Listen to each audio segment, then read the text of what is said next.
I feel like we've been running out of fun banter beforehand because we keep doing it off the record, which has made it hard to pull a good intro because we stopped bantering in front of it, you know? Because like there were a few times in this today where I was like, oh, that would have been a good banter segment. Yeah, it would have been a good banter segment. So but let's recreate our top 10 banters. Top 10 banters. This is Watch Mojo. You know what? I'm tired of top 10 lists, though. I want like middle 10 lists where it's like, this is definitely not the best. It's certainly not the worst. We don't really know where it sits in the hierarchy. It's just in there. So it's really just a list of movies. Yeah. Number 5 of the mid 10 list is this. They're all fives. Like they're all number adhesive fives. sound that this slime is making right in my ear. I'm not calling Nina slime. I'm saying that this slime she's playing with going snap, crackle, pop, it's and in her hand. I got you. Removing itself from her skin. Kind of gross. It looks like tomato soup. It's the same color as tomato soup. No, it doesn't. It looks like red Twizzlers. What kind of tomato soup have you been eating? The fresh kind. What? The freshly picked from the trees. Soup straight from the vine. Just get yourself a Boyardee right off the tree. Sets a bucket down under the tomato plants and he milks them. You put the tap into it like with maple syrup. No, Jeff grew up with a garden. He knows what he's talking about. Yeah, I trust Jeff on this. He's got a mouse. He's got to be responsible, Nina. Putting he knows. He's a father now. A tomato is such a funny idea, though. Nina, did you get Noah a Twizzler tree for Father's Day? No. Is that a thing? We just got to look out for those Twizzler stealing I actually was looking for I'm looking for horror themed earrings now that his ears have healed enough. So this is an invitation to both of you guys and also to anyone who may be hearing this if it makes it to the episode to send me links to horror themed earrings. Nice. I'll put them up my I'm sure nose. there are some cool Friday the 13th ones. Oh, yeah. Right? There's got to be like some little Jason masks. I'm hoping to find some pinhead ones. Regular earrings, though, or like lesbian earrings? Studs and if you're dangles, going for horror both. movie themed, what if there's one that's like just a little dangly chainsaw or something? Right? Like, That or could be I awesome. bought Noah this like sparkly resin bloody knife. Ooh. It's like glittery for his keychain. That's Yeah. neat. So something like little dangly knife earrings. I'm keeping my eyes out. Oh wait, dangly knife earrings? Am I looking at something you just described? No, she was talking about my dangly knife keychain. Yeah, I got a keychain. We have a matching set. I have a Oh. cleaver and she has I a... was just Stick looking at these earrings, Kitchen knife. which are Jason Voorhees earrings with the dangly sword, or dangly like machete. Jason Voorhees, more like Jason Voorhees. Ooh, those are good. Those are good earrings. Those are very good. I take back what I said because that was No, why did objectively a you terrible just- sentence. What kind of a joke is Jason that? Voorhees nuts. Oh, So now we've got like the opposite Welcome. problem as in recent episodes. We're just doing too good with the banter. we gotta bring it back. Pull it All back right. in. Time to clap on in. Let me. I'm so glad you let get me to turn talk, 'cause off my hands are full of slime. my noise suppression so y'all can hear me clap. Okay, wait. As I you can haven't see, seen, you can hear me now. I can't hear you clap, but these aren't horror earrings, but you should totally get them for Noah anyway. They're Yu-Gi-Oh earrings. Yu-Gi-Oh Oh, earrings. no. I'll get those for Johnny. I wonder if they have Look at clip-ons. those earrings, Yug. I want to get you JoJo themed earrings. I'm not Jeff. Come on. Jeffrey, is your ear pierced? Yeah. Like, is one of them pierced? Both I of thought them. so. Why Okay, I would you only have accept one of them? JoJo themed earrings? That 'Cause, depends. well, you know, I mean, you got my the straight sister ear has pierced? bought If me I the got- ugliest earrings that she could find every Christmas for like 3 years now. Can I contribute? So Yeah. you should wear I those think I big will. hoop ones next year. I've yet to wear them in any serious situation because they all look so horrible. Yeah, But that's what she's I was going thinking for. like if I got like Ouch. you and Edge both like some cool JoJo themed earrings. Slam my elbow down onto a candle. If I got you one that was like I'm trying one to think that was of like a what- peace sign and one that was like a heart, like Josuke, how he has the pins on his like on Why his can't you like get blazer. one that's Jotaro and one that's Dio. See, I'm Like thinking more like, walking what if it's towards like, each other. Yeah. what if it's like, you know, the earrings that Polnareff wears in part 3? Oh, so you can match the hideously ugly earrings trend still, I see. I'll Yeah. see what I can do. Anyway, enough about earrings. Let's Wait, talk I found about the this perfect movie. earrings. Oh my We god! are I just just wanna... talking about earrings this episode. Welcome to Casual Horror, where we talk. Oh, it's the goose. The goose. I love that. Cartoon It duck. says cartoon duck. But it has a knife. I love how it's the name brand goose and they're like, Cartoon duck. Cartoon duck. all right, let's clap it in. Wait, I found the perfect. Emma, no. There's always a bigger pair of earrings. There are. Here we go. These All are right. these are my last ones. My last. Okay. One. Okay, I'm gonna look at them, but they better be your last. Oh, Holy come shit. Okay, Emma, I need you to understand. I was not expecting anything like someone's like chopped off pinky dangling from my. That's sick as hell. I think actually. the singer from If I got Mushroom you Head that, would you wears wear it? those, But only for actually. Halloween, right? Yeah, pretty much. Yeah. Isn't there's a metal singer who wears an actual owl carcass on his face, so I don't really It's not take an owl carcass. It's not a carcass, it's a It's taxidermy. a stuffed. Yeah, it's taxidermy is just a carcass that's been stuffed. It is No, it's absolutely a not. very specific Schmaxidermy. mummification of a carcass. It's not Not even. how you still a carcass. slander the art of taxidermy like this. It's still a carcass. It's not a carcass. A It carcass is. needs Helps bones at and best. shit. That's not helpful. It's an owl. It's an actual owl that he wears on his face. Yes, it is an Yeah. owl that he wears on And his he head. doesn't even he can't even see anything. No, he can't. He You're can't explaining see. this to Jeff, who told you about Right, the owl. right. But I'm just saying, I'm not taking I want us For fashion. any all of to our clap listeners who so are that we wondering can what start band that the is, fucking it's episode. Skeletock. Well, no, you've got some great options for. How do you feel? I we hope fixed the that all problem. stays We in. had a problem and we fixed it. Maybe you Anyway. chop it into multiple pieces and just spread it out over the next 4 episodes. There you go. There you go. Who's ready to clap? I'm always ready clap to them clap. cheeks.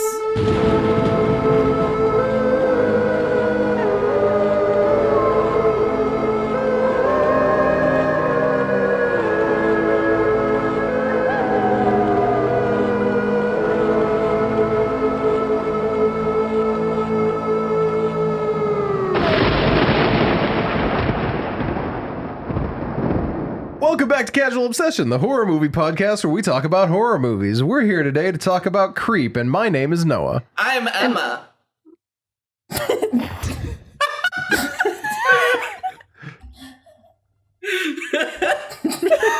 One of you other hosts should talk. I'm Nina. Hi. And I'm the 4th host who got retconned in to fill a plot hole. But what's your name? Also Nice. known, it's Mouse Dad. It's It's Mouse Jeffy. Dad. Oh, hi, my wow. Mike. Hi, Mike. How's it going today, Mike? Thanks for I was joining gonna us. say how Mike Dad.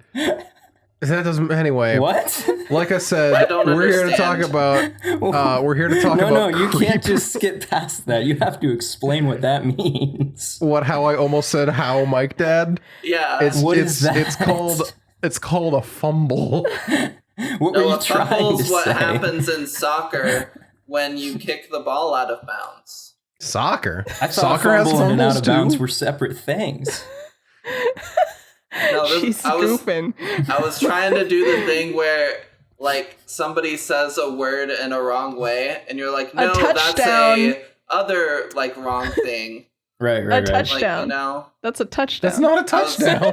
I was trying to meme. I was trying to do a meme, Anyway. you guys. No, a touchdown Now I'm is just when here the being astronauts attacked on come all back sides. from space.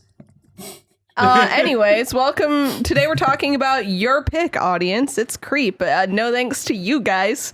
Yeah, technically it wasn't really your pick. You tied on all the votes. Yeah, you and so voted then Well, no, wrong, it was so we made Saw the decision or for Creep. you. It was a coin flip between Saw and Creep, and You rather don't know than what make you everyone want. watch We know what Saw you want. and having it be an obligatory thing, I'm gonna choose Saw and make everyone have to be happy about it because it was my pick. Is that the rule? You pick things and we have to be Yes. happy about it?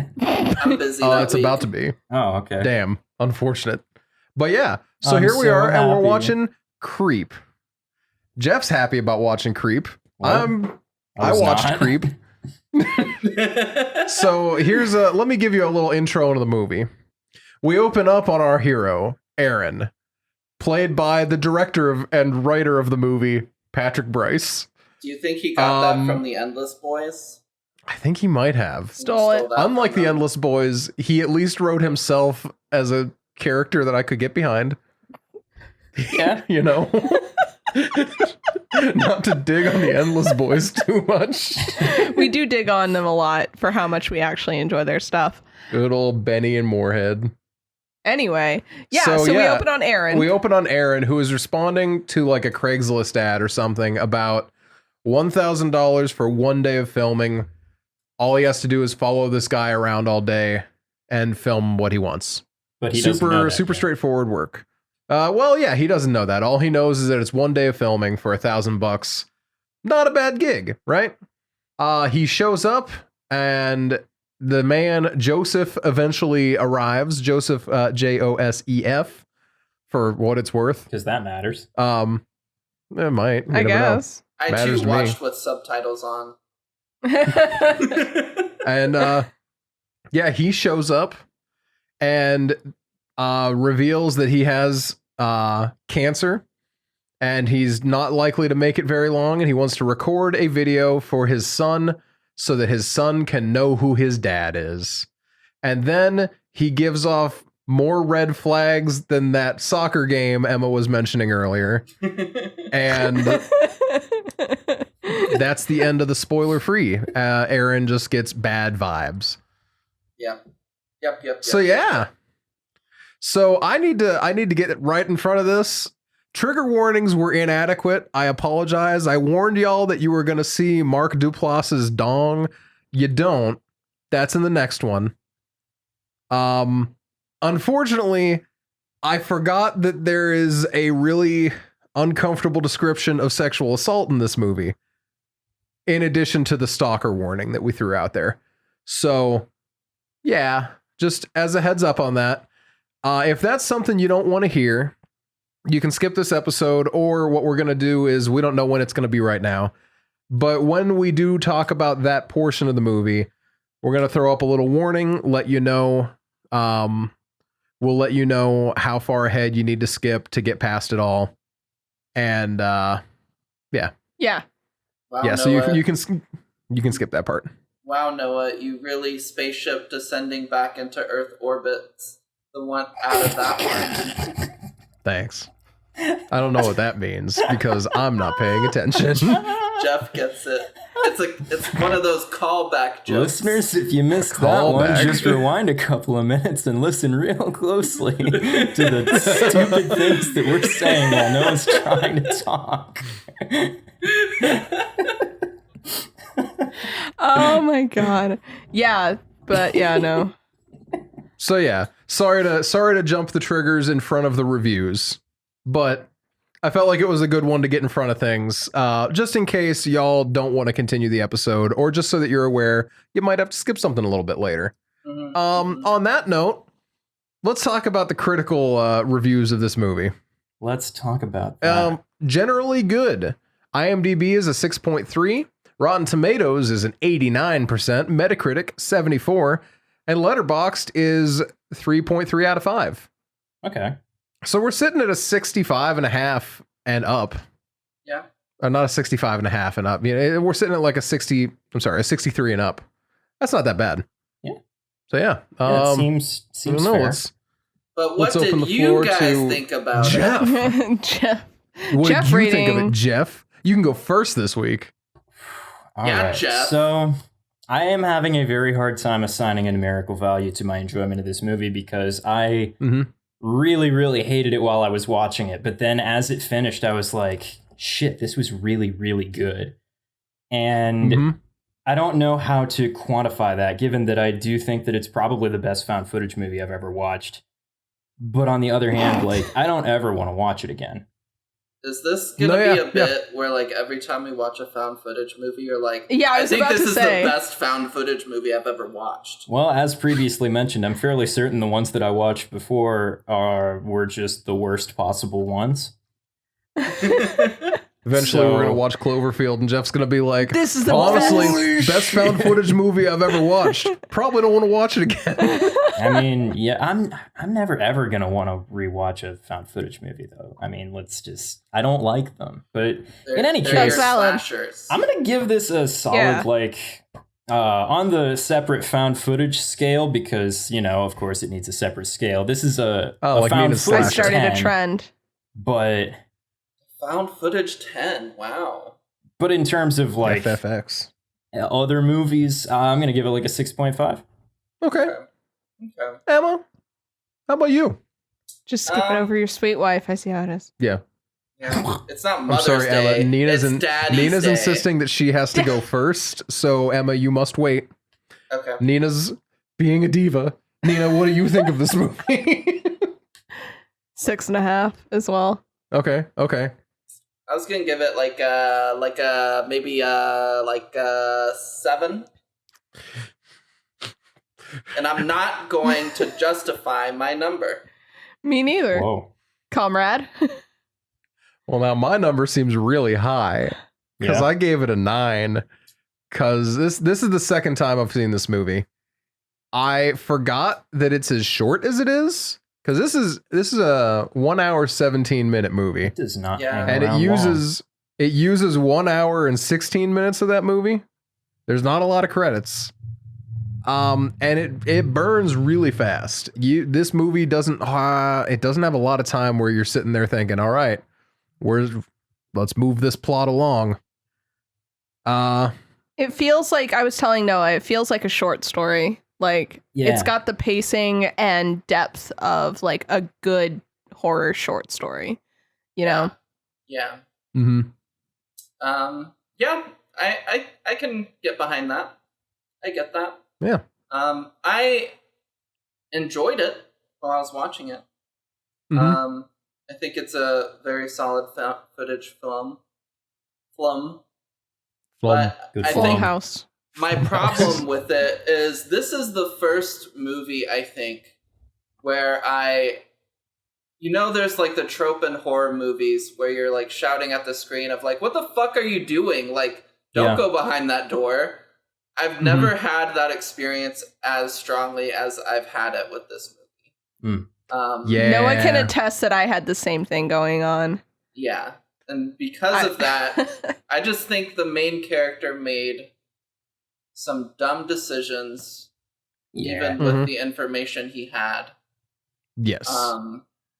And we'll get into that later, and I think that detracts a bit for me. Yeah. I can agree with that. I think they really try to justify that with the ending monologue, but I don't think that it works as well as they probably wanted it to. Yeah. So yeah, Emma, with all that being said, I know it's probably pretty scary to watch someone make a bunch of stupid decisions. It's very scary. And honestly, the rest of the movie, it was a little scary too. Yeah. If you were to assign let's say a 1 through 10 numerical value to that, what would be the scary rating, hypothetically? I'm going to give it a 10 out of 10 scary, and I'm not going to justify my answer. All right. Ooh. Jeff, do you hear that? That's called a callback. It's a callback, Jeff. Is that what that was? Oh, man. Yeah, that's a callback. It's a really funny comedy thing. I scored a point in a game of football there, didn't I?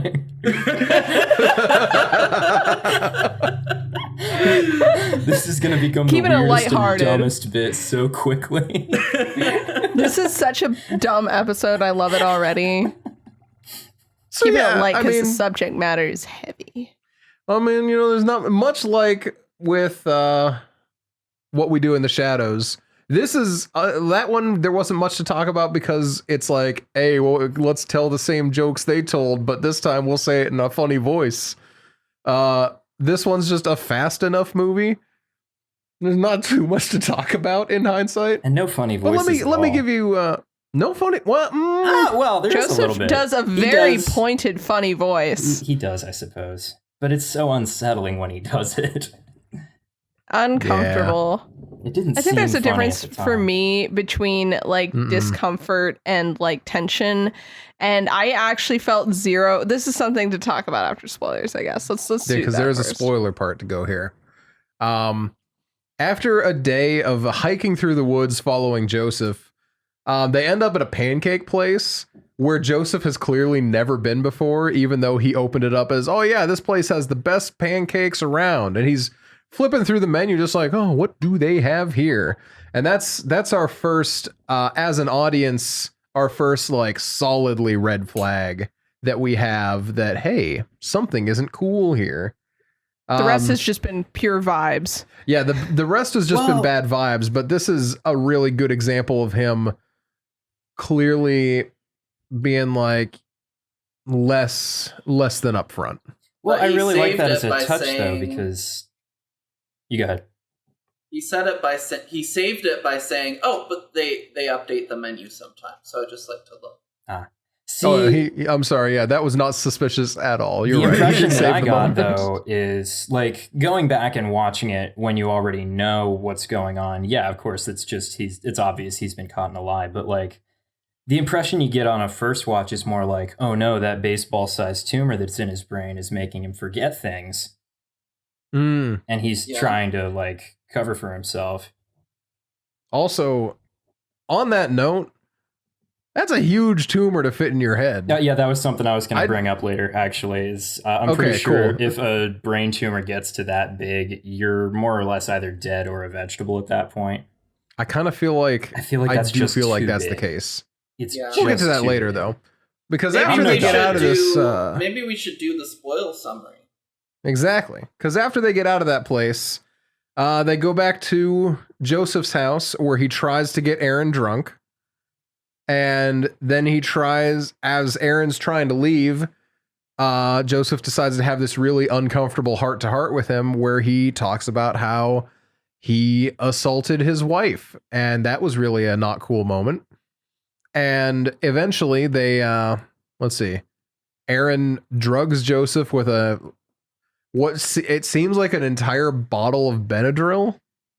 Because Joseph does mention later he found the empty bottle of Benadryl, so it was I doubt he only had a couple pills left in a Benadryl bottle. But yeah, so that happens.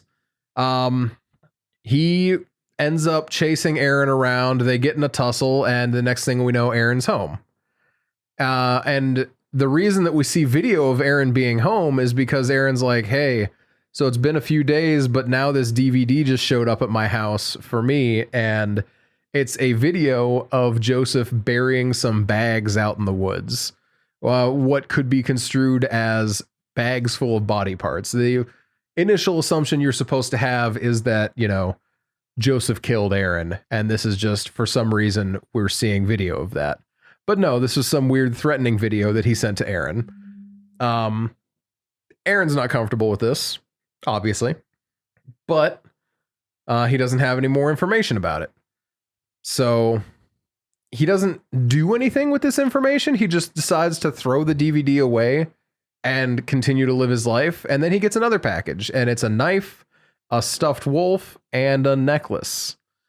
No, wait. Yeah, the necklace was in the wolf. In the wolf. I'm sorry. It's a knife and a stuffed wolf and another DVD. So he starts watching the DVD, and it tells him to check in the box. He pulls the wolf out, and he's instructed to check inside the wolf where there is this little heart necklace that is also somehow a music box.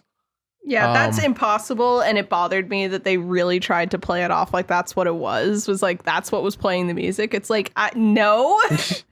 So yeah, at this point, Aaron. Mike. That's called a callback. No, it's not. It's me reading Mark Duplass, and he's not even the one that played Aaron. Anyway, he tries to call the cops, and he's like, I have a stalker. I think this is his name. I don't know his last name. I don't know if this is his real name. Do you know his the cop's like, do you know his last name? Do you know where he lives? It's like, why would anyone know their stalkers? Like, what? Yeah. And then they like act like he wasn't able to give them enough information, and that's why they can't help him. Yeah, he has 2 DVDs of this man sending him like, oh yeah, sorry buddy, I guess that last DVD was a little threatening. I was in a bad headspace. My bad, buddy. Well, here's a better knife. than that, they knew the cabin was a rental. They could look through the records of who had rented it. Mm-hmm. Probably paid like with cash, though. Even so, there's like they probably take there's enough evidence of what was sent to him. Like he sent him a heart picture. Yeah, he's in the videos. He's in the locket. There's enough evidence for them to have done something. But ACAB and all that, because they decide to tell him, sorry, you didn't give us any information at all. We can't protect you. So Aaron goes and he gets a deadbolt for his door, and the fucking dumbass doesn't lock it. Oh my god! We'll get to that in a minute. So he doesn't lock the deadbolt, and Joseph ends up going through his trash and like getting in his house and cutting some of his hair off. And he finally sends him a final thing that says, hey, meet me here in the public park where there's witnesses and it'll be safe. Aaron decides to show up and sit on a bench where he can't see anyone coming. Joseph comes up behind him and kills him with an axe that is shown at the beginning of the movie. Really cool. If you decide to look at go ahead. You missed a few important details. Oh, not to call please you do. out. No, help me out with that. You forgot to talk about Tubby time. That was uncomfortable. You forgot to talk about their hunt for the Heart Lake or whatever. I did forget to mention those. Yeah. So the first thing and also finding out that he doesn't actually have a tumor in his brain, and oh yeah, I did actually forget. Yeah, he doesn't have a tumor, as far as we know. You missed the part where he doesn't have a wife. Called him. His sister has the same name as his alleged wife, which has some really troubling implications. And he does this a lot. We find out at the end of the movie, he has like an entire like bookcase full to the brim of videotapes and DVDs of other people that he's killed. If you look, by the way, in the IMDb trivia page, there's some really great trivia notes that I feel the need to bring these up because there's some really stupid trivia. Like here's one that 15 of 57 people found this interesting. Aaron's yellow car is the same color as Joseph's yellow front door. That's deep, isn't it? Whoa. That's real deep. It's almost like early on yellow in the film, things just brought them together. It's almost like destined. Now, here's another one. Early on in the film, Joseph asked Aaron if a little part of him thought Joseph would kill him with the axe in the front of his house when he saw it, to which Aaron replied, yes. Coincidentally, it was in fact used to kill Aaron in the final act. It's like, that's not a coincidence. That's not a coincidence at all. Great job. You noticed the thing that the movie gave you. I would say that was actually the first clue as to something was going on other than Joseph just being like a bit weird. Because you had said it was like the pancakes in the restaurant. No, you're right. The bigger one is, so did you think I was going to kill you? That is weird. Like you wanted to kill me. Oh, you remember when I scared you for the 30th time today? Man, you look pissed. No shit, dude. Man, what Joseph's and then every single time such a he's shitty like, dude. "Oh, are you mad at me?" Yeah, and every time Aaron's just like, "No, Joseph, I'm not mad at you," and he's like, "No, it's okay for you to be mad at me. I think it's a natural response. When you looked like you wanted to kill me, I didn't want to kill you. Oh no, it's fine that you wanted to. It's okay. I know you wouldn't do it." And it's just weird. Yeah, it's weird. Yeah. And I don't know. There was the when they finally found the Heart Lake, because for the audience, so Joseph is like, "Oh, I have cancer." This local Hispanic woman who works at a food truck told me that there's this Heart Lake in the forest that has healing properties, and so let's go on an adventure to find it. So they go on an adventure to find it, and eventually they find it. Which also, on the way there, Aaron brings up like, "Hey, like, do you remember how to get back? Because we've taken a lot of, like, turns and everything, and I haven't been paying attention. Joseph's like, nope, I don't remember how to get back, but don't worry about it. And then they apparently find their way back very easily. But anyway. Apparently. Right. So they find this heart lake or whatever, and while they're there, Joseph does kind of destroys nature by taking a stone and etching like A and J with a heart around it. And that was also a note. His alleged wife / actual sister's name is like Angelina or something. Angela, I think. Angela, yep. Angela. And so I was like, it could be Angela, but it's definitely Aaron. Mm-hmm. I gotta be honest, at no point did I remember his wife's name was Angela. Yeah, I totally thought he was just being weird. I mean, because he has so many other points where he's like, oh, you're such a good friend. I'm so glad that we're friends. We're friends, right, Aaron? He's always hugging him. Sure, yeah. Yeah. We may as well get this out of the way right now. And he gives him a big bear hug as soon as he sees him. He's like, oh, I'm getting naked. We're going a lot deeper than this. And that's what he opens with. Like, what? Do we want to talk about Tubby Time? He did Tubby Time immediately after. So Aaron gets into the house and walks up. Joseph gives him the rundown of like, I have cancer. I'm wanting you to like video me kind of like in this day, just so my kid can see like who I am and like how I was. And so immediately after, Aaron is like, yeah, sure, cool, I'll help with that. Joseph is like, cool, I'm gonna hop in the bath, why don't you come on by? And takes Aaron to the bath. He gets naked, gets in, and then does a very creepy Tubby Time, which he says his father used to do with him, and he always loved Tubby Time, and it was the favorite part of his day. And he's basically acting like he was bathing his son or daughter, and it was just very unnerving and very, very creepy. It's very uncomfortable. Yeah. No, Very. high key, not cool. Like, if I was this person's kid, and I saw a video of, like, my mom was like, honey, I just want you to know your dad made this video for you before he passed. It's your 18th birthday now, and I want you to be able to see it.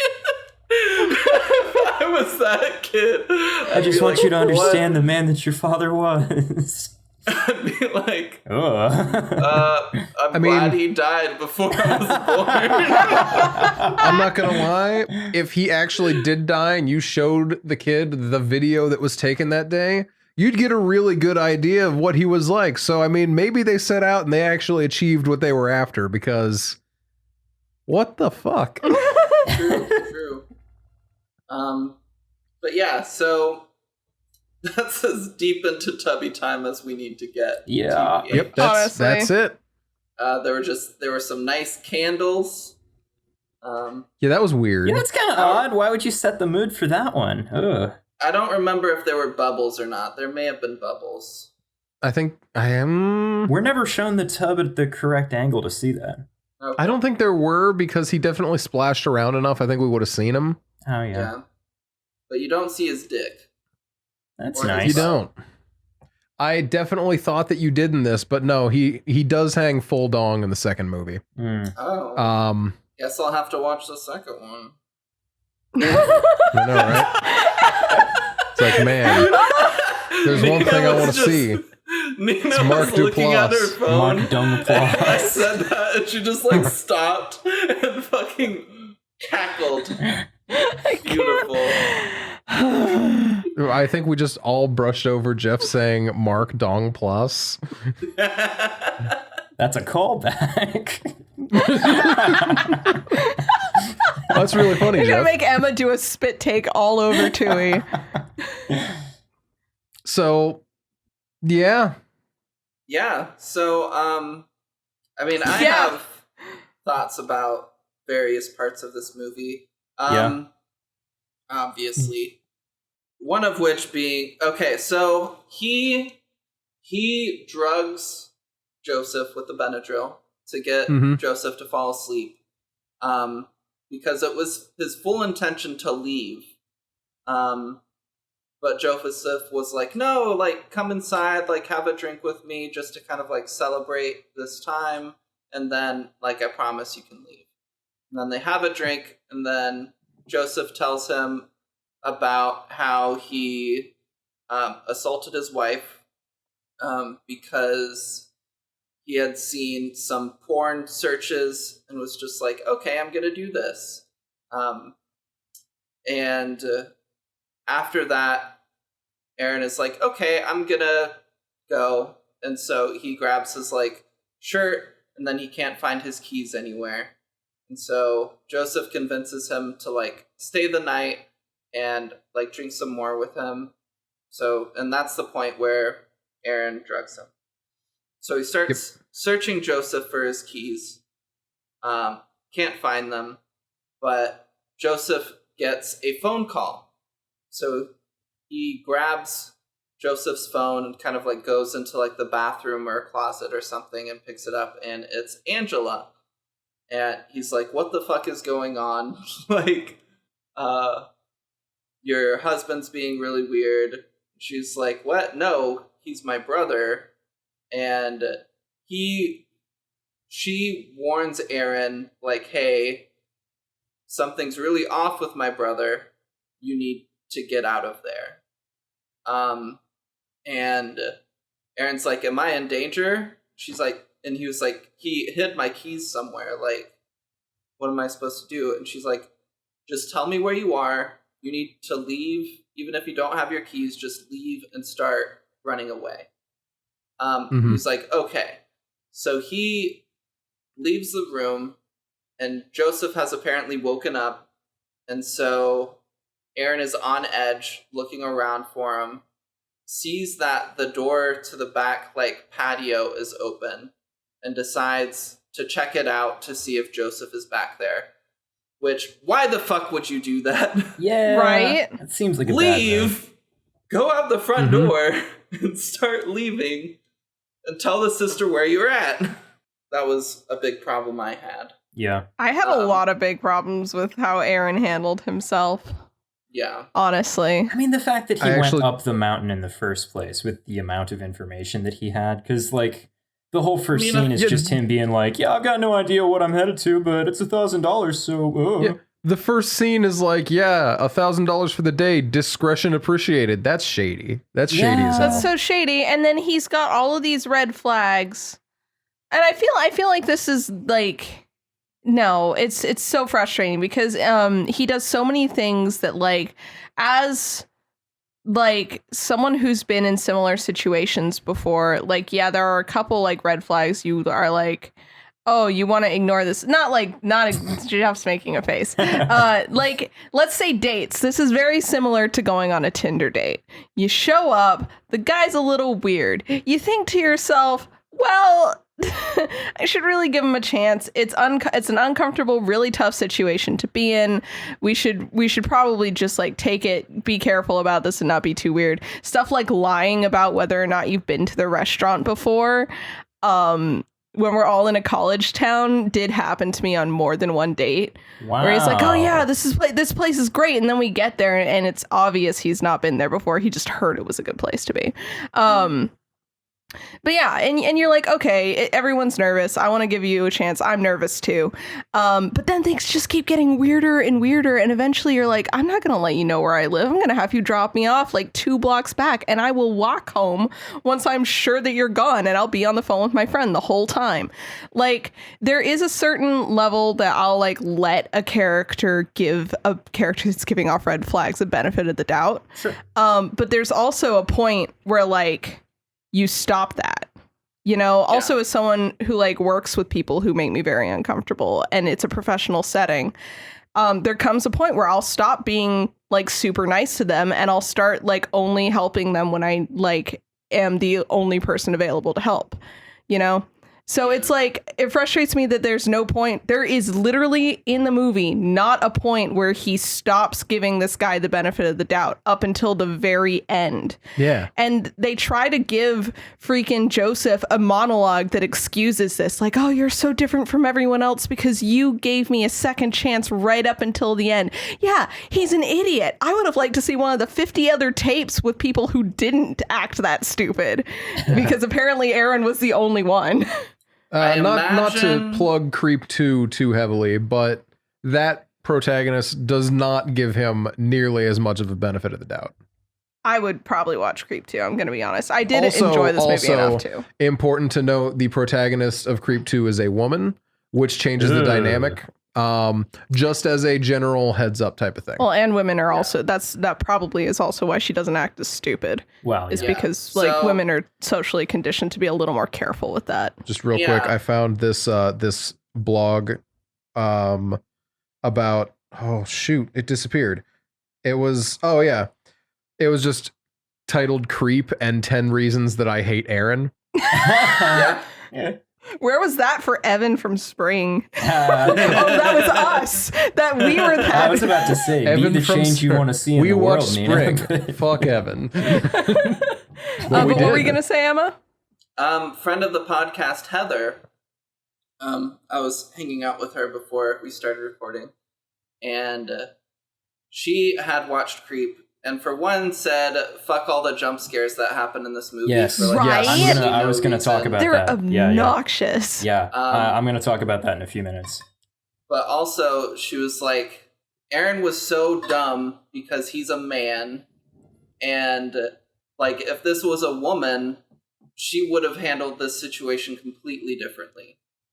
She would have been gone before the movie started. She would have got there and been the gone. Would not She was like, because you're socially conditioned as a woman from a young age to be very, very careful. The fact that we open up with him handing him $1,000 right from the get-go and then said, all right, I'm getting naked and getting in the tub and you're going to film me. I'd be gone. I wouldn't even talk to him. I'd be like, okay, no thanks. And I'd drop the $1,000 and I would run to my car. I'd keep the $1,000. Why no. not?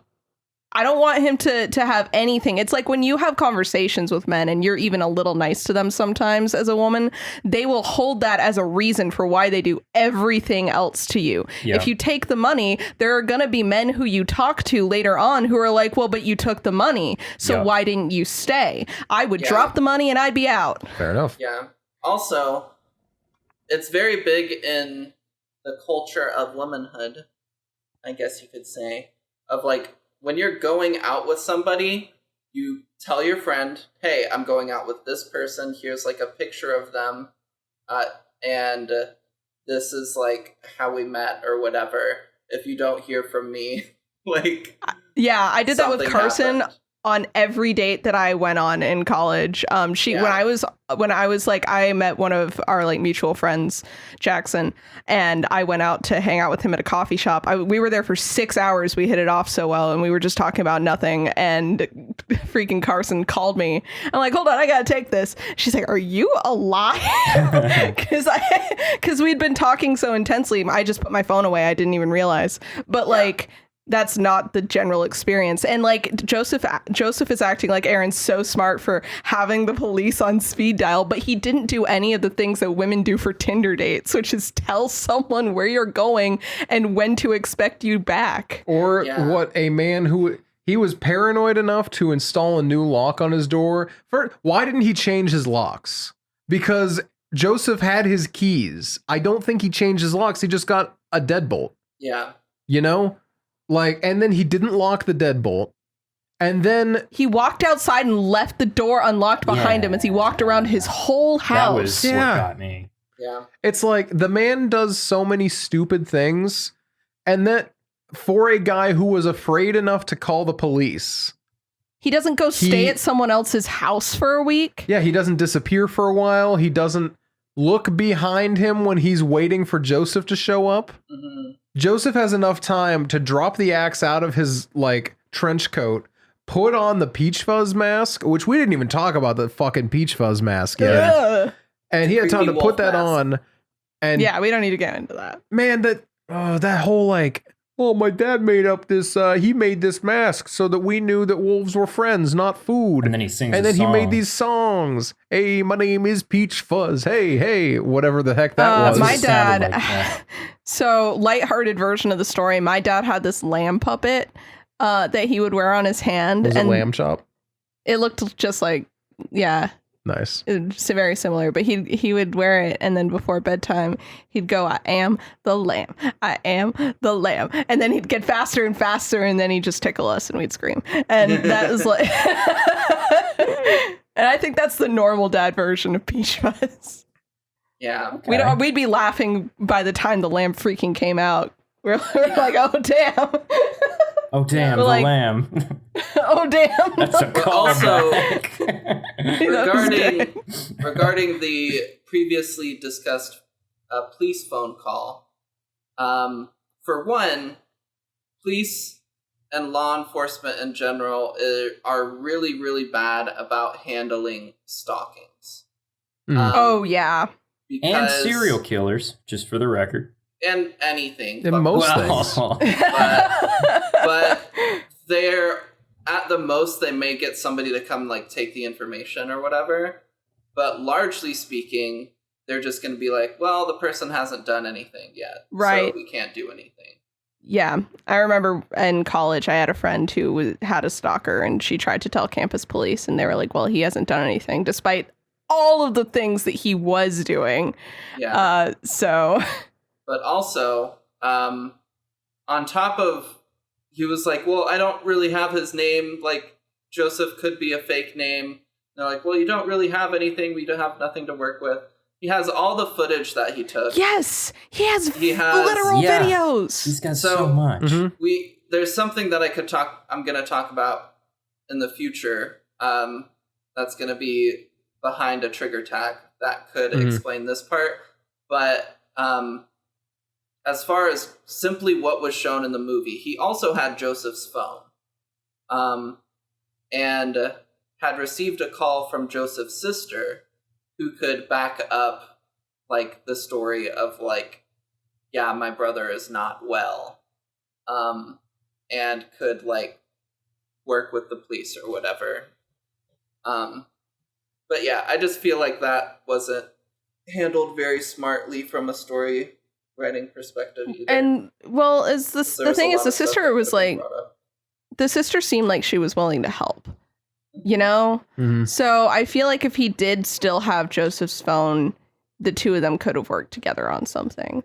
It just, there's like, it even, my thing about like shorter stories and more contained stories is that usually that eliminates a lot of plot holes, because you can just kind of leave a lot of things up to the imagination. Like in The Endless, we don't need a lot of like backstory or science or anything. With a lot of like Poe stories, you don't need the backstory as to like why the guy is staying with the dude with the blue eye and telltale heart. Like you just you take it for granted. You're not here for that. But with this one, it's like I thought kind he of was his integral to the landlord. plot. Yeah. I think he's like his caretaker Oh, weird. is part of Okay. what I got out of it. But I haven't read it in a long time. Anyway. anyway, the thing here is like these things are integral to the plot. Like this is kind of the whole thing, is that Aaron, as a protagonist that has agency, is making decisions that actively put him in more danger. He doesn't have to do the things that he does, and I won't say any, no, I will. Any rational person would not do the things that he does. As far as like, I think the rational person response stops when he gets the package with the wolf in it. At that point, he does nothing that I think a rational person would do from there on out. Because if I got that message, I think that I would have at least a couple more things that I'd do than just be like, oh, I'll call the police, they'll do nothing, and I will take no further action of my own. Yeah. You know? Absolutely. It is frustrating. Very. I feel like there was another thing I was going to bring up about Aaron being stupid. There's so much you could talk about Aaron being stupid. Well, yeah. While you try to remember that, I'm going to bring up a continuity error that I think Oh boy. this movie has. Okay. From the diner scene to the convincing Aaron to drink whiskey with him scene. Mm-hmm. The diner scene is supposed to be lunchtime, and then the very next scene, it's like dark out. Yep. What happened for that like 8-hour stretch that we didn't see? So here's the issue, is that this movie was originally going to be a black comedy. It was not going to be just a full-blown horror movie. This was supposed to be initially a funny movie. Oh. I would have loved to see that cut. Patrick and Mark based this movie off of like some conversations that they had, and most of the movie was improvised. Like this is one of those things where it's like, and Tony Stark improvised that line about how he said he wasn't feeling too good. Improv. Well, mostly improvised Dave stuff Bautista seems to be kind of common for found footage stuff, right? Because it helps you keep the authenticity. Yeah, you have the core point, the core plot points, and that's about it. Whereas this one, let's see, the core plot points were primarily just like locations. Like, all right, we got to get this one, we got to get that one, we got to get that one. Yeah. And because of that, the movie does have a few moments where we jump around in ways that don't make sense, especially the day of filming with Aaron and Joseph. Doesn't make a lot of sense. Oh, did you guys want to talk about the dumb jump scares? I would, because the first one, I'll excuse the first one. It's a found footage movie. You're gonna get a jump scare here and there. Yeah, it kind of reminds me like in the video game Until Dawn, there's like a couple like jump scares that like you gotta excuse because the like thing is an homage to horror movies, and it's like, okay, so I guess we can't have no jump scares. So I'll take one or two. I'm not gonna penalize them. I'm not gonna be cinema sins and penalize for every jump scare. But also, that's not what's going on in this movie. We got there were so many moments where it was just Joseph being an asshole. Yeah. It's like, all right, come on, Aaron, come into the house. And as he rounds the corner and enters the door, Joseph's just like, ha ha, I got you. You were scared again, weren't you? He ditches him in the middle of nowhere in the woods and then comes back up to him and is like, ooh, boo, hi, you were so scared. Wow, you looked mad. You looked like you wanted to kill me. Ha ha ha ha. And just, there's so many shitty jump scares in this movie. Yeah. That they did it and they didn't earn them. I think Nina has a phone call. Okay, that's so why she just left the room in a hurry. Here's the thing about earning the jump scares, though, because that's what I was thinking for the entire first half of the movie. I have an angry note written every single time that a jump scare occurs because I was just getting more and more frustrated with it. But then by the time we got to the end of the movie, like there's Happy the Father's one Day, point everyone.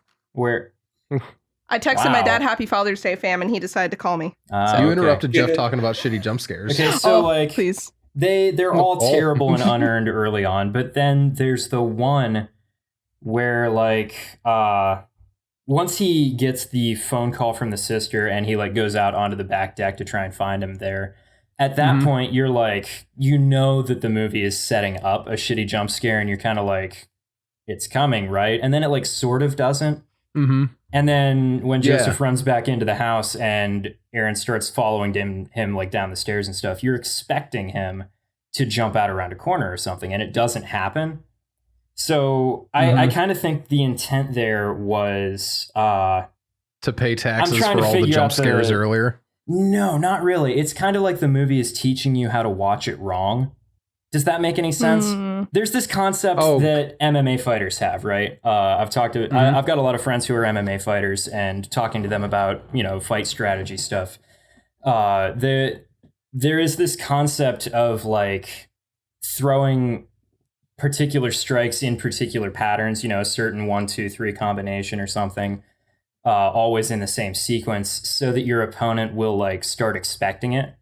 And then once they start like being on guard for it, then you throw like the beginning of that combination and you follow it differently. So they're going to defend something that you're not throwing at them anymore. So it's like you teach them how to fight you, and then you subvert whatever you taught them, more or less. I think that's what the movie is doing, so that it will like build tension faster when it wants to. Because if you're, every time Joseph runs off screen, you're expecting a jump scare in the next minute, right? So then when it like doesn't happen, suddenly you're like, well, okay, is it happening though? And you're on edge instantly. I don't know. I was really frustrated with that early on, but then I realized that it was something that could actually change the way that you perceive the more important parts of the movie, kind of. And I started to think it was kind of cool. And I hate the fact that it worked on me, but like it did. Can we talk about the most earned jump scare of the movie, though? The twofer at the very end. Yes. I absolutely love that one because when it starts, you're like, oh, come on, really? But then he starts screaming watching it and you're like, oh. Like, that just gives him as a character, that gives him this like extra level of like just unhinged. Yeah. Because it makes you look back at all the other jump scares throughout the rest of the movie and be like, oh, so is he doing that for himself so he can watch it back again later and scare himself with it every single time? Like that's just I feel like he's the kind of guy that would go to a movie that he knows the entire like step by step for, and then the whole time something happens, he screams and then so gets me every time. Yeah. That's exactly the energy that it has. And he like says something about having watched it a bunch of times. Yeah. I can't stand people like that. Oh, it's horrible. Gets me every time. Noah. I am also kind of that person at the same time, so I gotta like watch myself there. I hate people that work at the bank. Stop it. You guys are so mean to me. They did this to me yesterday too. It was I was talking about how my dad has a marketing degree, so you know how he can be, and just like, don't you have a marketing degree? I actually totally forgot that I did. I totally forgot I had a degree at all for a minute there. Just kind of blocked out that 4 years. Yeah, 2 years, you know how 3 it is. years. Yeah. 3 years, yeah. Because I swapped degrees halfway through, and that adds on a bit. But with this character, I just don't like Joseph's character at all. And I know that's the point. Is he supposed to make you really uncomfortable and whatever? Yeah. But I think that he's just a little... It's just not fun to experience. He's just a little too real. Like, yes. I currently...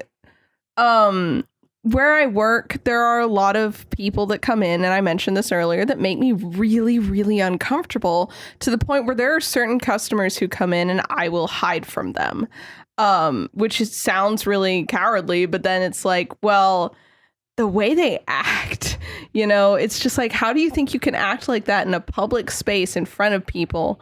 They basically act very similar to how Joseph acts. They're like really creepy, but you can't really do anything because all it is red flags. It's not like they haven't done anything, you know? Well, and also if you're there as an employee, you've got like, you know, the customer service face to keep up and.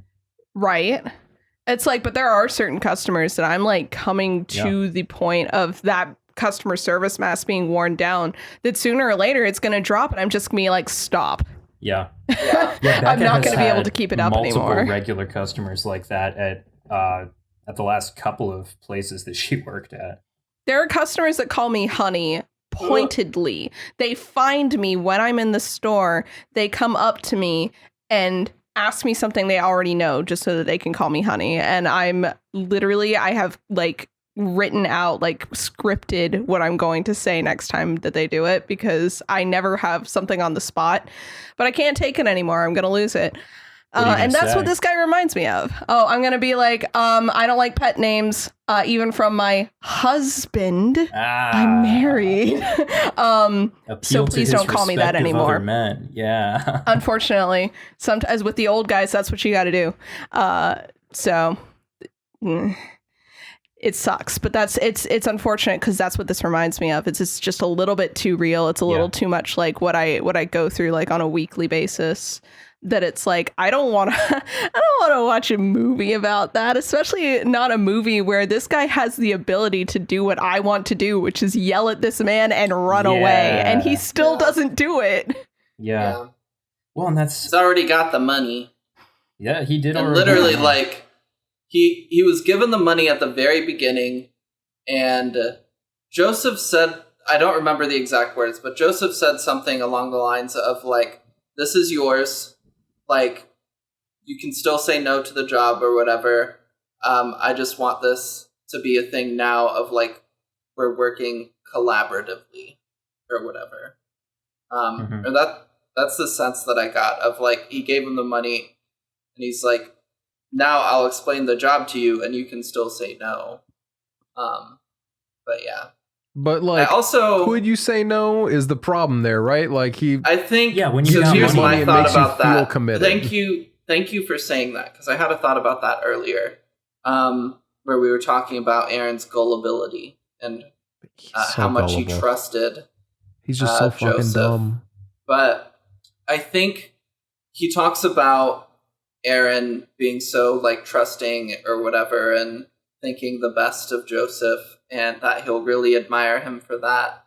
And we see all those other videos of people, and you were like, I'm curious to see like what one of their meetings is like. And I think at any point, if Aaron had been like, nah, I'm gonna peace, and had literally like really, really tried to get away, Joseph would have killed him. And I was literally about to bring that up. Yeah. Well, that's definitely something I can see. I think the only reason he didn't do that when Aaron did initially try to leave is because he was drugged, which makes me want to bring up, how does Aaron have the freaking balls to drug someone, but he still goes and meets up with that person after the person has showed more intent? It's the inconsistency for me. It's like if you're gonna write a character who has enough foresight and guts to drug a man just because he thinks that man has stolen his keys and the guy's making him uncomfortable, why would you write the same character to do nothing on that level of smarts the rest of the movie? Yeah. Which comes back to the improv thing. It's like, I feel like they were stringing a plot together from an idea. Yeah. And it didn't come out half bad with that in mind, honestly. It works. It works. It does work. They managed to get the feeling that they were going for really well. I think plot was secondary to just vibes for this movie. Yeah. Definitely. They had an end point they wanted to get to, and I think they ignored a lot in their quest for that end point, but and not so much that it's fully rips me out of the immersion. It just makes me think Aaron's really stupid. Yeah, it's speaking. I was gonna move to something else. You go. Okay. Just back on the subject of like things that felt too real. What caught me really, really hard is just like the last 20 minutes where we see Aaron like in his apartment and he's getting the creepy videos and stuff. All the like just him being scared at night scenes hit way, way too hard for me, because like I've had periods of like weeks at a time where I'm waking up at whatever hour of the night with some like horrible dream happening, or like having an anxiety attack while falling asleep, or like that kind of thing. Like that was happening to me a lot a couple of months ago. So like having him in the movie experiencing something pretty similar to what I did, but then having an actual threat attached to it was like that just hit a little bit too close to me for me. It was like this is, I was just annoyed with the movie feeling dumb before, but that just felt way too real and had me feeling kind of freaked out walking around in my apartment at night afterward, which hasn't happened to me since watching like Mother a couple of years ago, I think. So for all the issues that were you watching your mom do? It's executed well enough that you don't realize at the time, Darren Aronofsky's movie, Mother. Not my mother. Man, that was a real putting your hand on the floor moment. I'm running out of analogies. Is that a callback? I would love to one day do a short like episode where we talk about things that actually scared us at any age. Oh yeah.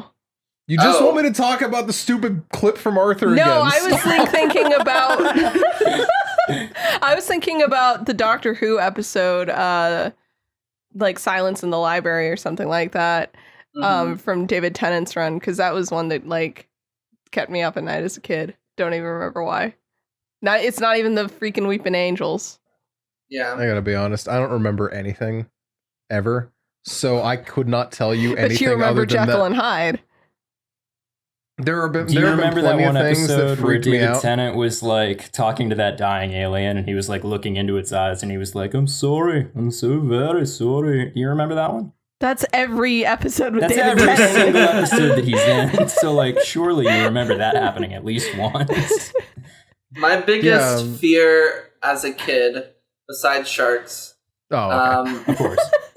the thing in media that scared me the most, and this was like literally my embodiment of evil throughout my childhood and teenage years. Of like when I was really scared, I thought, or like when I was having a nightmare, like this was the creature. It was a ringwraith. Oh, From Valid. Lord of the Rings. Really? Those things Super fucking valid. creeped me out. Huh. Yeah, okay. because I think The I maybe saw yeah. the first one when I was like 8. When I was So a kid, relatively I used to young. be scared that trains would fall off the tracks and then turn a 90-degree angle and plow right into our house. I'm sorry. No, plowed. How many plow 500 yards into our house? Through a lot It's of walking trees distance. into our They're going house. really fast, though. Not so. that And fast. once again, this would be at a 90-degree angle to the tracks. Yeah. That's what scared me when I was a child. I was always afraid that we had one Douglas fir in our backyard that was really tall, and we got winds. You got windstorms in Washington a lot, and I was always afraid that a tree would fall on our house, which is a really reasonable fear because trees have fallen on 2 of my very close friends' house since that date in the past year or so, and destroyed both their cars and their house. Yikes. So Damn. I'm still afraid of mirrors. This has been a sneak peek of our upcoming bonus episode about things that scared us when we were kids. Tune in for that one. Back to I'm sure Chris. everybody is curious to hear why I'm scared of sharks. So Is it I'm sure because they're nobody scary? remembers. We've never heard about it. Top 10 I reasons never that talk Emma about doesn't it. like sharks. Number 4 will shock you. Emma had So- a whole different direction she was ready to go. We had to make Yes, jokes yes. first. So, the movie ends on this point of Joseph, now going by like Brian or something, picks up a Bill? call. Bill. Picks up a call He's just a from Bill. somebody answering like an ad, asking about like the job, and he's like, "Oh yeah, like all you need to do is like bring a video camera and 8 hours of your time, and like $1,000 is yours or whatever." It sounds like super reasonable, super normal. So you know he has that potential in him, and based on just that phone call, I can understand like if you're answering a job wanted sign or a like job posting and you call the number and it's this guy, he sounds very reasonable, very friendly. I'd be like, I'd get it. But and I imagine that's what happened with Aaron, but right from the get-go of Aaron actually getting to the cabin, Joseph is just like off, like constantly. And I would have loved to see, since we know he has that in him or whatever, I would have loved to see Joseph be like a bit more normal and just have like hints of very creepy. Yeah. But he's just constantly very creepy the entire time. Yeah. Yeah. It'd be nice if it was a little more subtle, maybe. Or if it ramped up kind of like in Get Out, where like things seem just a little off at the beginning and they're saying all the things that like people like that usually say. Instead, it literally starts in with the like, okay, so the can I get a hug thing? Very normal. Very normal iffy vibes at the front. But then immediately launching into the tubby time. Launching into tubby time and like seeing this guy naked. Way too strong, I think. I think that should have been like, that was creepier than the pancake thing. I think it should have been like, hey, like we don't even need to go inside. Let's go on a hike first. Like I want to show you like this place that I heard about. Hikes, pancake, tubby time, then whiskey. Yeah. It makes a lot more sense to me personally, And and I think the escalation. It would make sense to have tubby time after you go on a hike. Yeah. Because you're all dirty. Right? Yeah. What story- they do is the story would make a lot of order sense. to do those things. Yeah. But no. That was the thing that I was wanting to divert to before. But obviously, I still do have another topic I can talk about if we. I was about to say, I think that. I think we are running enough into our runtime that it would be a good time to do the serious part of the episode. Yes. So, heavy trigger warning here. We were talking about the scene that was mentioned before of really bad description of a sexual assault. We're gonna go into that a bit more because I think there's some other threads that weave in from that into other parts of the story. So if that is a topic that is triggering for you, I highly recommend you just skip past this. Hey Noah, what timestamp should they go to for skipping past this? About 1 hour and 19 minutes. Great, thanks Noah. Skip to there. Skip to there. But yeah, so we are now going to go into that. So what happens is after Joseph and Aaron get home for the night and they have that drink together, after they have the first drink, Joseph asks Aaron to turn the camera off, which he doesn't. He keeps it recording, but there's no like visual. And Joseph starts talking about the real reason he has the creepy wolf mask. And it's because he saw his wife's internet search history and saw a lot of porn specifically related to animals. And so one day he left, got kind of like a wolf mask from the 99-cent store, broke into his house and tied up his sleeping wife and did the thing. And then left and then came back later in the day as himself. And there are creepy implications since he doesn't actually have a wife and the person who he said was his wife is actually his sister, that he probably did that to his sister. And I imagine it's much less of a thing of like, oh, yeah, it was like, I saw my wife was interested in it. And I think it's much more of a thing of like, he was interested in it. He was he was definitely the one that was interested in it. Yeah. I mean, if any part of that story is true at all, which... Yeah. I would think it is.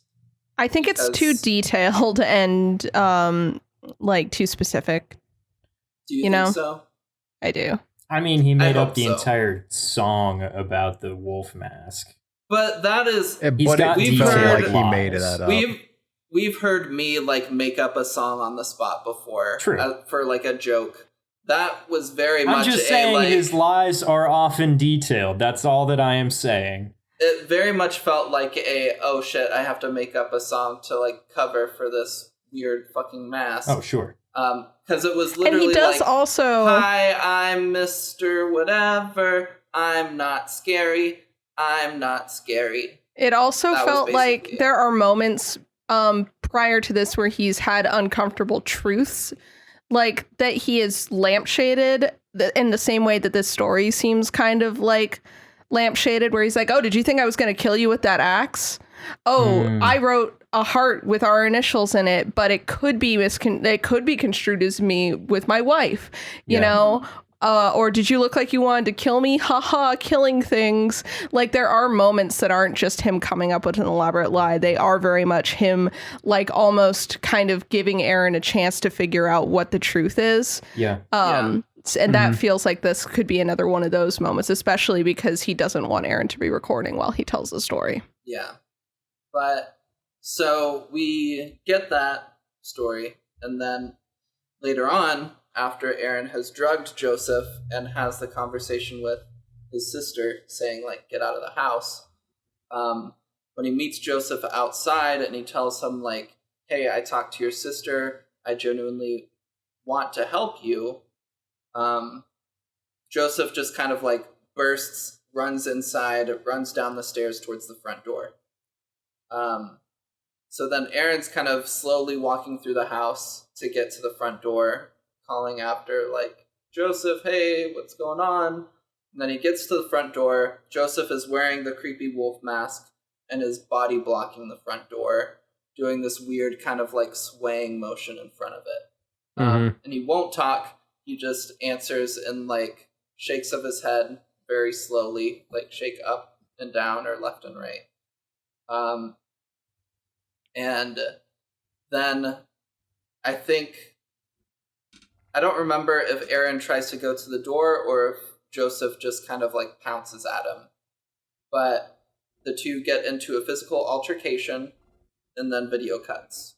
And it picks up a few days later, as Noah described, of him saying like, yeah, it's been a few days and I just got this weird package. But then also, in those nighttime diaries, Aaron starts talking about that he's been having these really weird nightmares, and the nightmares are about him being in tubby time with Joseph, basically. In this really weird kind of like description. And so I have the theory that since the only other kind of like incident we have descriptively of Joseph wearing that mask being a sexual assault, that I think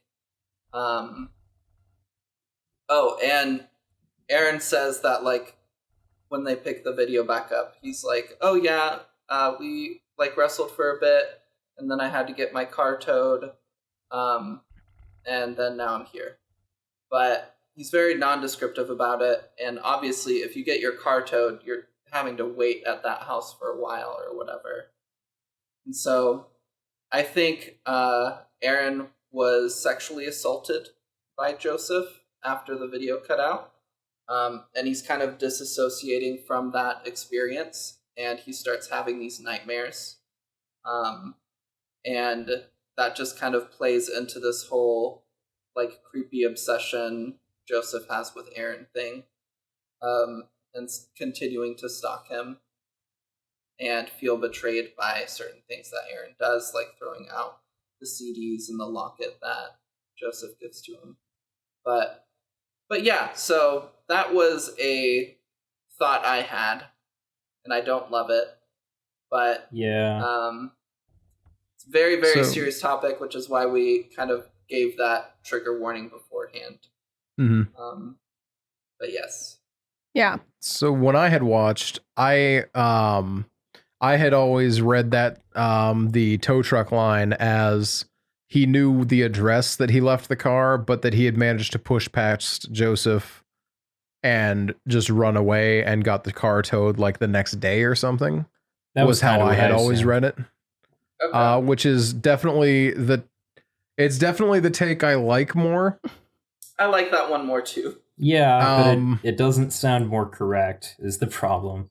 Yeah, well, and I think the problem is that neither sound more correct because the writers wrote themselves into kind of a corner. Yeah. With that specific like point in the story where it's like they had this like cliffhanger moment, but like how are they going to explain how Aaron was able to get away? They could not go into any great detail no matter what, because it would set up things they'd have to do later on. So it does leave it open to a lot of interpretation, but that means that nothing sounds like I would like to believe that in his heavily Benadryl state, Joseph could be overpowered pretty easily. I would hope. I would like to believe that. Hope. But also, like the nightmares that Aaron has are very specific and like very uncomfortable in that specific way. Yeah. Not to say that he wouldn't have nightmares if he'd just been in a situation where he had to drug a man to be able to leave a house. Sure. Like that's traumatic on its own, unfortunately. Certainly. Poor Aaron.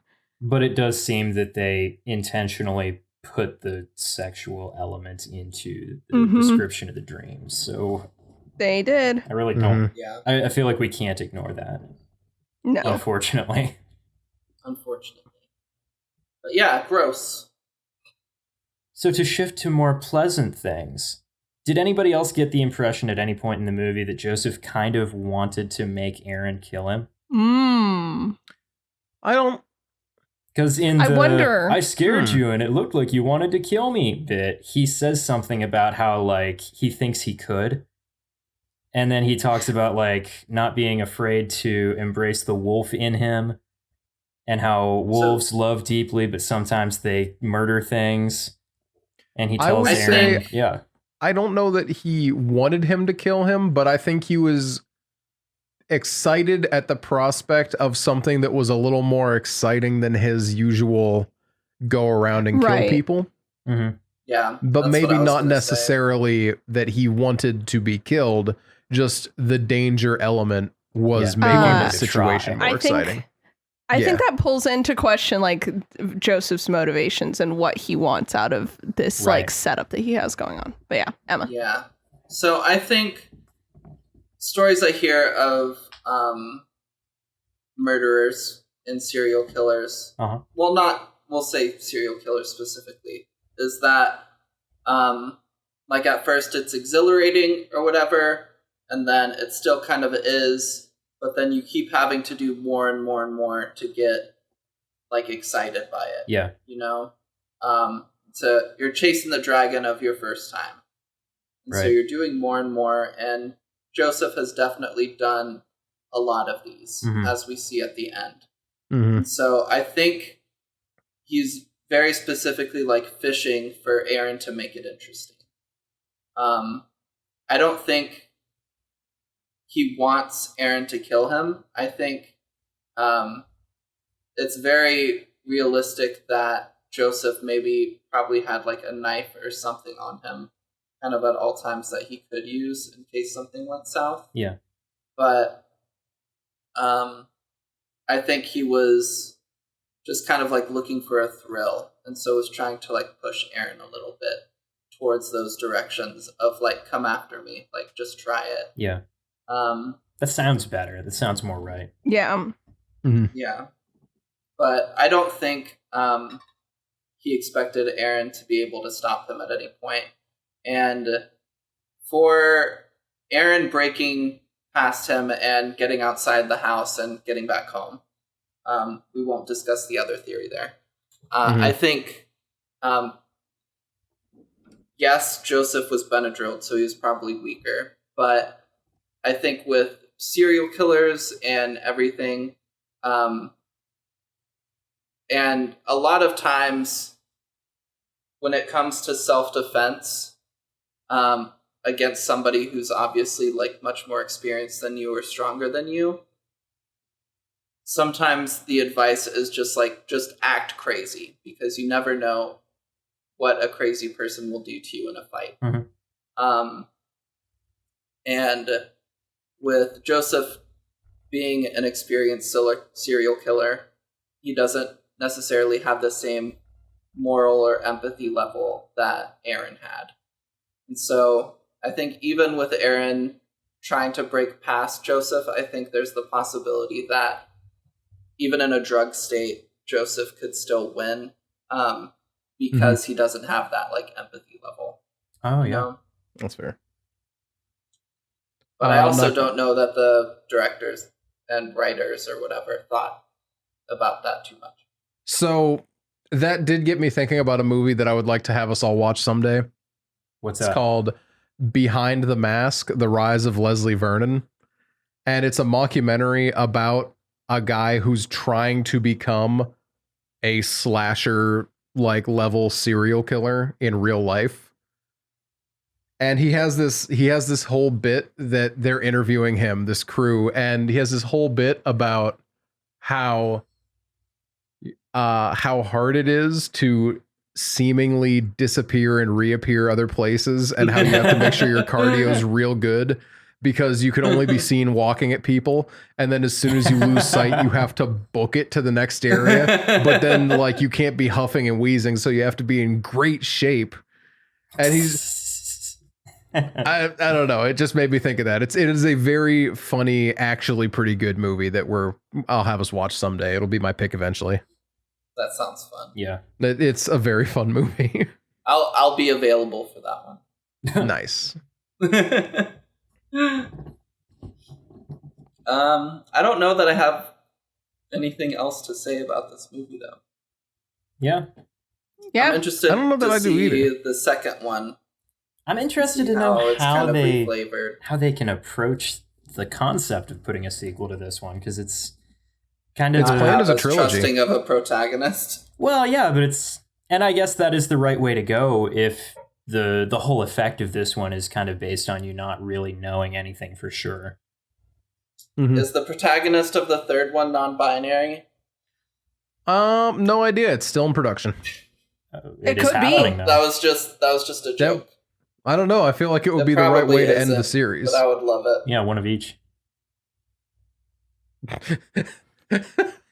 One of all the genders, because there's only 3. All 3. Yeah, that's what non-binary is. It's a third gender. Everyone knows It's just that. a third That gender, works, yeah. everyone. Of Not course. cancel me. That was a joke. This is obviously literally- sarcasm. I want to state it clearly anyway for the record because I Wow, have a lot Nina. of love in my I heart. can't believe you're being this insensitive right now It's Pride Month. during Pride Month. On of all During this Pride months. Month of Pride all Month. times. Yeah, but anyway. Yeah. So, I guess thanks everybody for listening. And Whoa, wait. We what? haven't read Noah's notes. Oh my God, we have not. Oh, oh my damn. god. I'll do this. I'll be quick. Wait. Jeff, what were you thinking for like a theme song for Noah's Notes? I was trying to remember Noah's impression of the Wolf Mask song that he did earlier in the episode. I was gonna try and mimic that to make fun of it, but I have forgotten between then and now. That would have been a good callback. You want me to help you out? It's a, hey, my name's Peach Fuzz. I'm not a dangerous guy. I think is pretty much what I said. I Don't think you roll did that like back. a boom, boom, boom, boom kind of a thing at the You're end, the but it would be one who like, edits this. yeah. So it'd be probably something like, the dance is an important part of it. Our listeners are missing out. You have to like stick your elbows out like really far and just kind of like rock back and forth. This is why people listen to this podcast. You gotta have a little bounce as you rock back and forth. It's Right, like of course. to the left, Hey, my name bounce, is Peach Fuzz, and I read Noah's bounce. notes. Boom, There you boom, go. boom. Don't associate me with that wolf. Okay, so we have a couple things. There's a lot of calling Nina out in my notes this There time is. around. Oh. We have from me. Oh wait, is this a Blumhouse? I didn't know this was a Blumhouse. Now I know it's a Blumhouse. Thank you. One Yes, of the indeed. 4 people involved with this movie is Jason Blum. We have $1,000 for the day. Discretion appreciated. Had me in the first half. Second kind of gets me. Oh, something I liked a lot is all his shots as they were driving through that little town. 100% illegal. There's no way they got permits for shooting in that town. That Oh, no was possible definitely way. some like No possible drive-by way. shooting that they were not allowed to do. We've Really? You Wait, are gonna why is lose that? it when we watch Maniac. Is it really hard to get permits to film in small towns? Not usually, but also with something the size of this film, well, and for I horror movies. doubt that they. Well, also, yeah, a lot of horror movies are famous for like shooting illegally on streets Yeah. and like getting Oh. outside shots. Like Jeff mentioned, Maniac. Yeah. The entire They- movie is shot. The original is shot entirely illegally in what? New York City, San Francisco. San Francisco. I think. Yeah, The there's entire a movie scene is shot specifically illegally. where they are like on the side of a highway and they fire a gun. And if they Yeah. would have gotten caught doing that, they would have actually done some significant time because of like the specific laws of that area.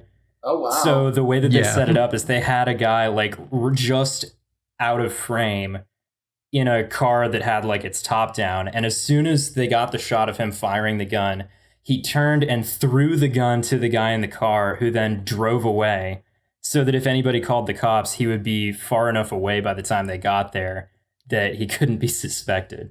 That's incredible. wow. Yeah. Wait, so And that's Tom like Savini. did they release this movie like years later after? No, it was the No. 80s. Nobody cared about anything. Mhm. Oh, okay. That's fucking I'm- wild. I'm gonna keep going. Yeah. I'm actually gonna sneeze first, so hold on. Okay, while she sneezes, they Whoa. remade God bless Maniac you. with Loud. Elijah Wood, and it was really good. I've heard that is a disgusting movie to watch, though. I had no idea what I was getting into when I watched it. That's how I felt watching the original. I feel like if I could go back and change it, I don't know if I would, but the option is distinctly on the table. Okay. So Joseph has a pocket in the direct center of his back on his pants. His like running pants. On his running pants, and then he unzips it to get the keys at the beginning of the movie, and Noah just wrote, he's got a butt pocket. Which is, I think, what I said out loud when I saw that. I think they call that a prison wallet, sir. The butt is nature's pocket. Nature's pocket. We have Noah saying, this man just manipulates Aaron through this whole movie. Mansplain, manipulate, male wife. But without the male wife part, unfortunately. That's the best part. He did write a heart with their initials in it. So I think that we're getting that close. That makes you married. You have another quote from me that says, you didn't tell me this would be 1.5 hours of the most awkward parts of The Office and Parks and Rec. That was right after the Peach Fuzz scene. Oh, that is what it is. Nina hated the Peach Fuzz scene. I cannot stand awkward humor. I have not watched The Office, and I cannot watch certain scenes in Parks and Rec despite my love for the show as a whole. To be fair, I don't think that part was awkward humor. I think it was just awkward. Right, yeah. The humor has to be present for it to be awkward humor. Yeah. This was like Napoleon Dynamite level. I only watched Napoleon Dynamite because I was babysitting these preteen boys and they made me watch it. Must be nice having an excuse like that. Right? I have little siblings too, so I have a lot of excuses for watching things. We have this one.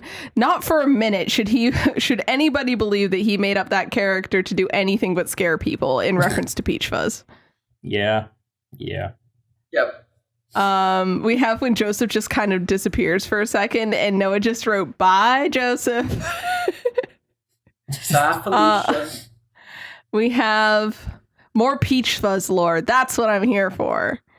That was during the story. This was a sarcastic note. I can't really read this one, but it's very funny. Did I freak you out with my assault story? It's like, yeah, dude. No, I wrote that same note. Weird. Mine just said obviously he's just like, in all caps. Aaron, did I freak you out with the story? It's like, yes.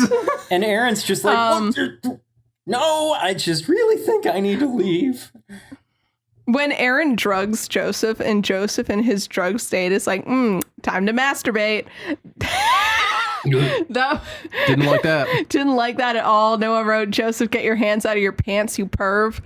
And then, shockingly, the notes basically stop once Aaron gets out. Yeah, I stopped taking notes. There's one pure gibberish note. Where is it? I can't read it. It's right there. Oh, yeah. Nice necklace in that world, my guy. And then parentheses, what does this mean, Noah? I don't think I finished taking that note. I got so excited to just move on. I got distracted, I guess. Nice necklace in that world, my guy. I don't know what that. I think it's nice necklace. What in the world, my guy, was I think where you were going with that. I don't think that's where I was trying to go with that. Seems like you really returned back to the ocean from orbit there. We have man's really paranoid enough to install a deadbolt, but not enough to actually lock it. Bruh. He's stupid. And then we have Aaron is such a trusting idiot. Imagine going to meet your stalker and you keep your back to all avenues of approach. Couldn't be me. You're in an open space. He's in an open space and he turns around and faces the only direction no one can approach. He's doing literally the only thing that he could be doing that would leave him that vulnerable. There's like 270 degrees of approach and Aaron decides to focus on the stupid little 90 degrees that couldn't be the approach. Now, in his defense, maybe there were ducks. We didn't see. Shoot, dude, there might have been ducks. He died justly because he got to see the ducks. Get out of here. Anyway, that's Noah's Notes. Nice necklace in the world, dude. Love it. Yep. What are we watching next time, guys? I don't fucking know. Jeff said he was going to pick it. I didn't determine the order. Don't try to like put this on me like it was my decision. So Jeff, what are we watching next week? Next week, 2 weeks from now. In 2 weeks from now. I don't know about next week. Maybe next week we'll have that bonus episode about things we were scared of when we were kids. But in 2 weeks, we're going to be sinking our teeth into Evil Dead. Yeah. I believe it is currently still on Netflix right now. I'm going to look it up. A lot of people have been requesting this one. It's a fun one. And only half of them have been me. It's on Amazon. Amazon with the premium. Hulu with the premium. That tells me it's probably... God damn it. We're probably going to have to use It's probably YouTube. HBO.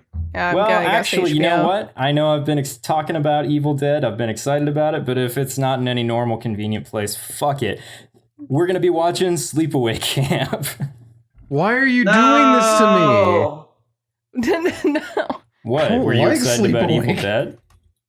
No. You're allowed to not like Sleepaway Camp. I'm allowed to not like other things. Come on. I think it's got a lot of interesting meat to it that you're not giving it credit for. I think you're watching it wrong. I don't think I am. I kind of think you are. We'll talk about that when we watch it. It's available on Tubi, It's on Tubi. Pluto, Peacock, and Amazon Prime, all for free. You sound so unhappy, Noah. Do you really think it's that bad of a decision? I think the movie sucks. I think it's got some really wicked special effects. And not everyone agrees with that take, actually. Some people say the special effects are really awful, which does shock that me is because the case with a lot of 80s stuff. We'll look forward to me tearing it apart and calling it transphobic. And perhaps I'm ready for that. Me convincing everyone that it's not transphobic. Okay. I don't think that's going to happen, but I look forward to We'll genuinely see. don't think that's going to happen. We'll see who's laughing then. All right. Yeah. Well, so that's Hopefully the plan all for of next us. week, and then we actually will we'll see if we get that bonus episode done between. Don't put that on us. Maybe. Oh wait, for Sleepaway Camp, Jeff, What triggers do you have? We have got. Well, There's a pedophile. Transphobia, potentially. I mean, enough people see it that we can't just not mention it. There is a almost rape scene with a pedophile and a young child. Nothing happens, but you see that it's going to. And then there's a penis. Okay, great. So yeah. Oh, the penis that we were promised for this movie. I'm sorry that I we couldn't didn't deliver get. on the penis. Don't worry, Apologies for penis the delay fans. in the penis. You're in I for a promise it treat. is actually there in this one. I checked. The penis is coming.